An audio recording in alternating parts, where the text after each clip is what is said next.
따라서 예수님의 부활,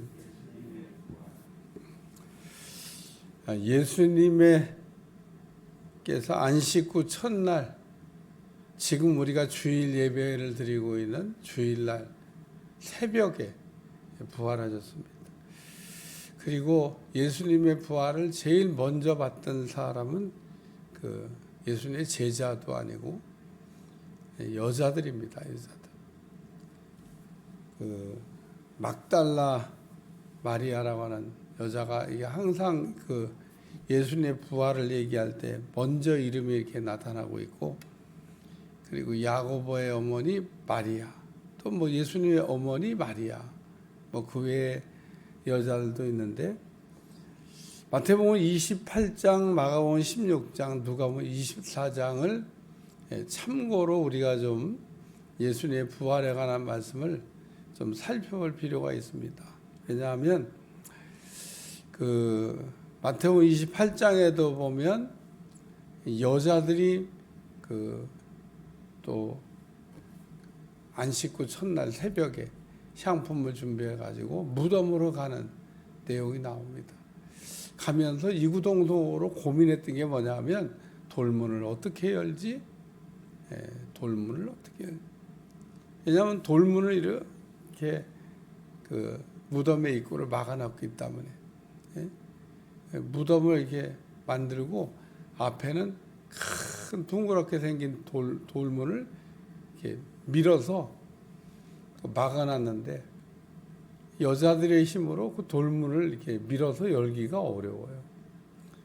그러니까 돌문을 어떻게 열지? 그러면서 갔고, 또 거기다가 돌문은 빌라도의 인봉도 쳐져 있습니다.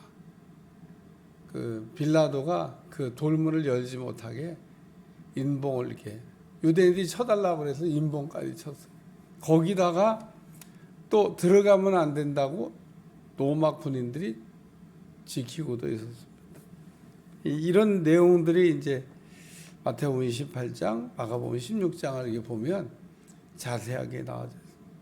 근데 그 돌문을 여시고라는 말, 첫 번째 생각할 말씀은 돌문을 여시고, 예수님께서 그 돌문을 여시고 그 무덤에서 나오셨다라고 하는 겁니다. 누가 열어준 게 아닙니다. 뭐 군인들이 연 것도 아니고 여자들이 연 것도 아니고 제자들이 연 거는 더더욱 아니고 하나님이 열으셨어요. 노아의 방주 문을 하나님이 직접 닫으셨듯이 이 무덤을 이렇게 닫고 있던 돌문을 하나님께서 친히 여시고 그래서 부활하셨다는 겁니다. 돌이 무덤에서 옮겨진 것을 보고 막달라 무덤에 와서 보니까 이미 돌이 무덤에, 로마 병사들은 이제 막 그런 사건이 일어날 때 덜덜덜덜 떨었다는 말씀이 이게 나옵니다. 그러니까 예수님께서 부활하실 때 돌문은 하나님께서 친히 여시고 부활을 하셨다.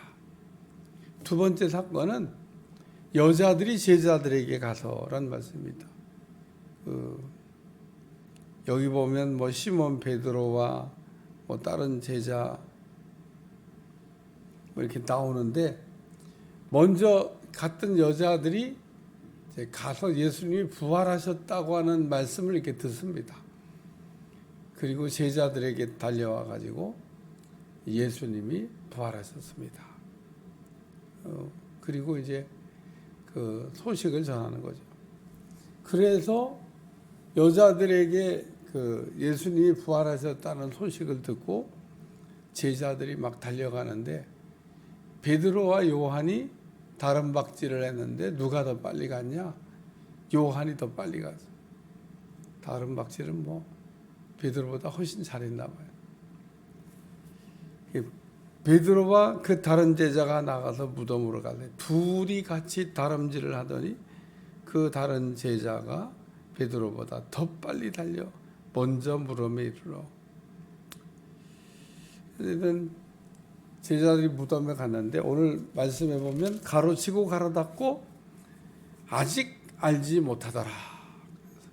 예수님이 부활하셨다는 얘기를 전해 듣기도 하고 또 뭐 예수님은 부활하셨는데 예수님이 그 살아생전에도 계속 죽은 자 가운데 다시 살아난다고 하는 부활에 대한 얘기도 하셨고 또 예수님이 살아나셨는데도 여전히 아직 몰라요.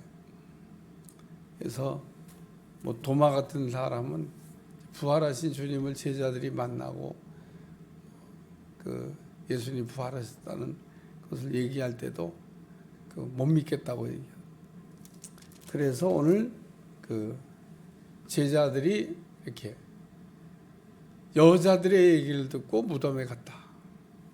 어제도 그런 얘기했습니다만 예수님 장례 치를 때 정말 쓸쓸하게 하객이 별로 없어요.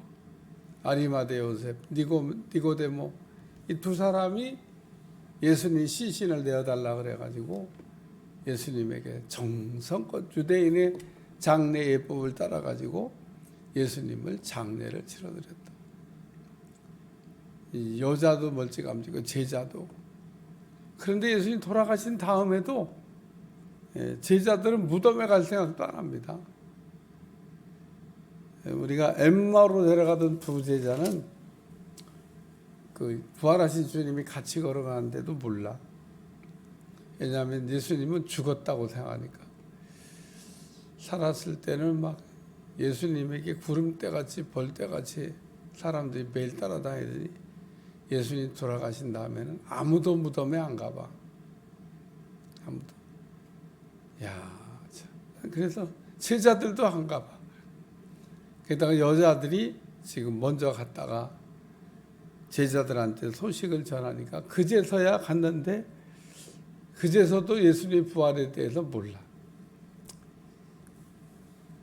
세 번째 말씀은 이에 두 제자가 자기들의 집으로 돌아가니라. 그래서 그냥 갔어요.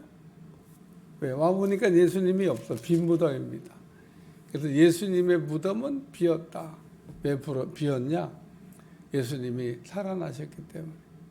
그리고 다른 마태복음, 마가복음, 누가복음 이렇게 보시면은 예수님의 부활에 관한 말씀을 하시면서 갈릴리에서 거기서 만나자. 아마 그렇게 계속 약속하셨나 봐요. 그래서 제자들이 다 그 다음에는 갈릴리 바닷가로 달려가는 내용이 나옵니다만은 하여튼 예수님의 무덤에 갔다가 예수님의 무덤이 빈 것만 확인하고 두 제자가 자기들의 집으로 가니라. 베드로와 요한이 예수님의 무덤에 와서 보고 예수님이 부활하신 것을 아직은 확신을 못하고 믿지 못하고 그냥 무덤만 확인하고 예수님 안 계시네. 어디 가셨지? 그러고 갔다. 그 얘기입니다. 근데 오늘 예수님의 무덤을 갔던 여자들은 부활하신 예수님도 만나는 내용으로 나옵니다. 제자들이 먼저 만난 게 아니고 무덤을 찾아갔던 여자 가운데 막달라 마리아가 예수님을 제일 먼저 이렇게 만납니다. 그래서 동산에서 우리 주님을 이렇게 만납니다. 우리가 예수님 부활하셨다고 하는 이 부활 사건은 우리에게 있어서 대단히 중요한 사건입니다. 왜냐하면 기독교의 핵심 진리가 부활에 있고 우리는 다른 그 어떤 사보다도 예수님의 부활이 내 부활이 돼야 됩니다. 예수님이 이렇게 살아나셨다는 얘기는